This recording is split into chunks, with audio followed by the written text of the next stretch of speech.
Hi, I'm Pauline Harrison with the Fintech Times, and we're here at Innovate Finance Global Summit. Would you like to introduce yourself for us, please? Yes, hi, I'm Martin Hargreaves. I'm Chief Product Officer at Quant. Fantastic. And how are you finding the event so far?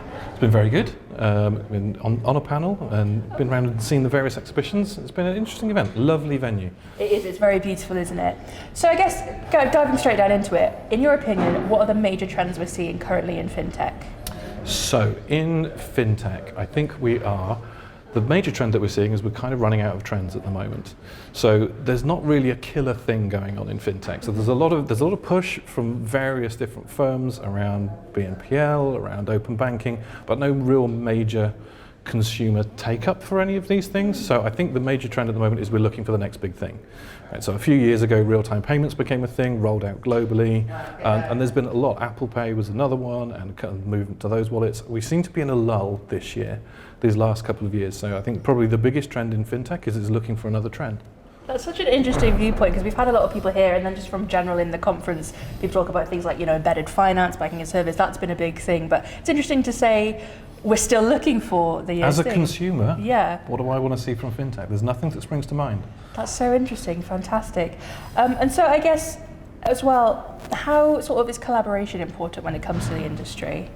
So I think collaboration is really, really key. Mm-hmm. So at Quant, we work on a number of blockchain-based initiatives around the world, and a lot of those are really collaborative. So some of them are kind of driven by development banks that are aimed at financial inclusion. Some of them are actually government projects, and some of them are kind of purely financial, but they have tons and tons of players. Mm-hmm. So in terms of who is going to do custody and who is going to do issuing and how all of the flows work, they're very, very interconnected. So collaboration is just mandatory, I think, as we go forward. There's some of the folks that own lots and lots of customers, the Apples and Googles of the world. They're fine, but they have not managed to really do anything without working with others. So they all sit on card rails or they sit on other rails, and even with their market dominance, they still have to work with others. I think the industry is going to stay very, very cross-connected for the foreseeable. Fantastic. And then sort of diverging from that, where do you think fintech is falling behind?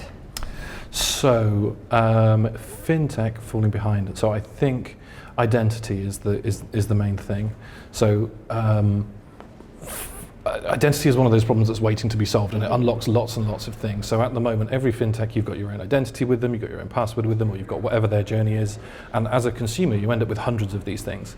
And that makes it really hard. That kind of drives people to stick with the brands that they trust, minimize the number of passwords, and then that, a lot of data ends up aggregating with those. So in terms of standards around identity and sharing of identity, and doing that in a way that consumers are in control of that and have consent with that. Lots of people working on it, no one's really solved it yet, but I think that will unlock kind of a next step in terms of the scaling of the payment networks that we have. Fantastic. And then finally, looking ahead, what do you think the future holds? That's a great question. So I mean, at Quant, we work with a lot of very future-facing projects, and there's a lot of payment rails out there at the moment. I was asked earlier, is blockchain going to replace all of these payment rails? And the answer, I don't think it will.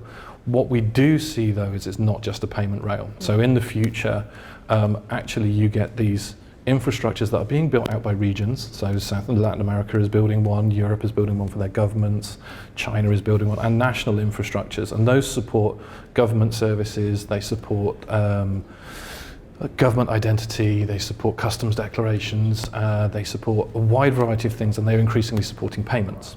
At the other end, on the commercial end, we are working with a number of business-to-business networks, logistics-type networks, and they are issuing their own private money on those networks for trade finance and for a whole range of different things. And I can see these infrastructures are kind of encroaching on what payments do. So I think as we go further into the future, we'll lose the distinction between, oh, this is a B2B network, this is a payments network, this is something else.